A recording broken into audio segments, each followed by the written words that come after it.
முதல்ல சூரியனை நமது தவத்துக்காக நினைத்துக் கொள்கிறோம். சூரியன் ஒரு பெரிய நெருப்பு கோளம். அது பூமியை விட 19 லட்சம் மடங்கு பெரிது என்று கணக்கெடுத்திருக்கின்றார்கள்.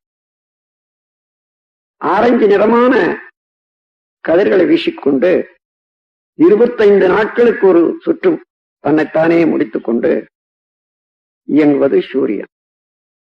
சூரியனுடைய காந்தாலை கதிர்கள் வாழ்க்கையிலே வெற்றி, அறிவு மேன்மை, கல்வி மேன்மை, வாழ்க்கை வளங்கள் அனைத்தும் அளிக்க வல்லது. சூரியனுடைய காந்தாலை கதிர்களை நாம் ஏற்று நம்மோடு ஒன்றுபடுத்திக் கொள்ளுகிறோம்.